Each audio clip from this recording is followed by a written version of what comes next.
With a runtime clocking in at over 3 hours, it might be easier to explain what doesn't happen in Avengers Endgame instead of what does. For instance, fans don't get bored, fans don't get up to use the bathroom, and fans don't ever want it to end, but it did end. And we're here to explain what that ending was all about.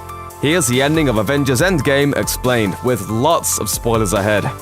After returning from their various missions to different past moments from the history of the Marvel Cinematic Universe, the Avengers grouped back up with the 6 Infinity Stones in tow. But Black Widow was missing, as she sacrificed herself to retrieve the Soul Stone. It all goes down in a scene that mirrored the death of Gamora in Avengers Infinity War. The new and improved Professor Hulk, who has the combined might of the Hulk with the intellect of Bruce Banner, used the recreated Infinity Gauntlet to reverse Thanos' snap, bringing back all the people who were erased from existence in Avengers Infinity War. But though he tried, he couldn't return Natasha to life. It may seem weird that a guy with an all-powerful wishing glove still couldn't undo this one major death, but Black Widow's absence at the end of the film proves that the Infinity Stones aren't quite as infinite as their name would suggest. Of course, that doesn't mean our heroes can't find a way to pluck her out of the past and send her back to the future!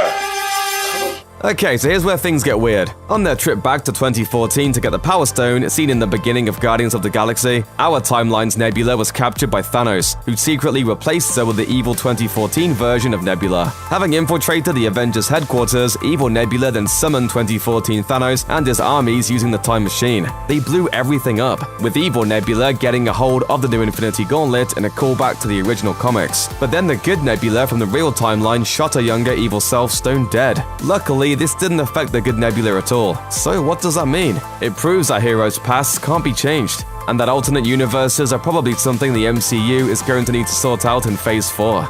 With the Infinity Gauntlet once again in play, the Avengers fought Thanos to a standstill, including an absolutely epic sequence where Captain America gained the powers of Thor by wielding the mystic hammer Mjolnir to deliver a massive whooping, something which was first teased way back in Avengers Age of Ultron. Still, Thanos eventually called in the cavalry, by which we mean the intergalactic horde of creeps we saw back in Avengers Infinity War. Luckily, the Hulk's reverse snap had also restored all the dusted heroes from Avengers Infinity War, just as Captain America was about to face the armies of Thanos alone, again echoing a classic moment from the comics. All the dead heroes arrived via Doctor Strange's magic portals in a scene reminiscent of the end of Ready Player One, only better. Plus, the arrival of all the heroes allowed Captain America to finally deliver the team's signature catchphrase from the comics, Avengers Assemble, something fans have been waiting for the last decade, especially after Marvel did a freak-out tease at the end of Age of Ultron.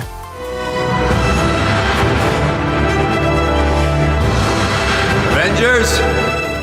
In the end, you knew it had to come down to Tony Stark versus Thanos for the fate of the universe. After all, the showdown had been teased way back in Avengers Age of Ultron, and luckily Tony was clued in to his big chance because Doctor Strange was there to give him the finger. No, not that finger. Just an index finger to note that this was the one chance in 14 million for victory that he had foreseen in Avengers Infinity War. Stark didn't disappoint, taking the Infinity Stones from Thanos and using it to snap the big purple meanie out of existence along with all his minions. We learned in Guardians of the Galaxy that mere mortals cannot harness the power of the Infinity Stones though. Fulfilling that cosmic promise, the strain was too much for Tony. He died a hero and was given a hero's funeral attended by everyone who was anyone, including Nick Fury and even that kid from Iron Man 3. As for why it had to be Tony who saved the day and bit the dust, well, he's the guy who started the whole MCU back with the first Iron Man movie. He's been the heart and soul of the franchise, and without Tony making the ultimate sacrifice to save the universe, it just wouldn't feel right. He may be gone, but he will never be forgotten. I am Iron Man.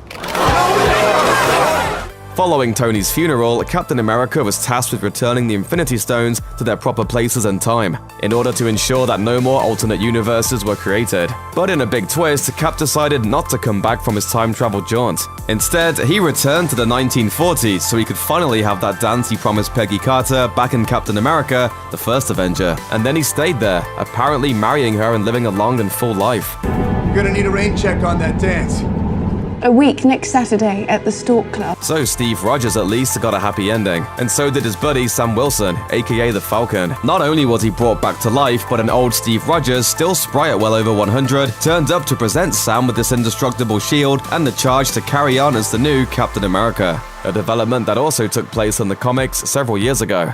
Tony and Steve might be gone, but one of the big three may apparently still be moving forward in the MCU. After wallowing in self-pity throughout the whole film, Thor finally seemed to get his act together at the very end and decided to head into space with the Guardians of the Galaxy, leaving Valkyrie behind as the new leader of the Asgardians. We also got a hint of what we might see when Thor and the Asgardians of the Galaxy return in Guardians of the Galaxy Volume 3, as their final scene showed Peter Quill searching for the location of the 2014 version of Gamora, who came through the portal with Thanos but vanished after the final battle. But that's just one of several loose ends Marvel will have to tie up in future movies.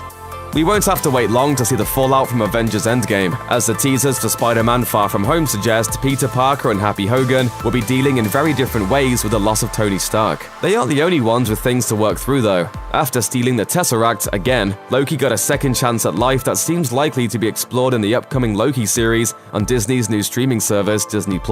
Likewise, Hawkeye has his family back, which is likely to be explored in the upcoming Hawkeye series on the same service. Meanwhile, Wakanda suddenly has its king back again. That's probably one king too many though, because whoever's been running the show for the last 5 years into T'Challa's absence, M'Baku maybe, might not want to just hand the throne back over. And then there's Black Widow, who has a solo film in development, even though she's dead. Will the heroes rebuild a time machine to bring her back? Will the film be a prequel? Will we find out she was a life model decoy this whole time? So many possibilities. All told, the Avengers saved a lot of lives and won the day. But that was the easy part. Picking up the pieces is likely to be the hard part, and we can't wait for Phase 4 to begin so we can see just how they do it. Check out one of our newest videos right here. Plus, even more Looper videos about your favorite Marvel movies are coming soon. Subscribe to our YouTube channel and hit the bell so you don't miss a single one.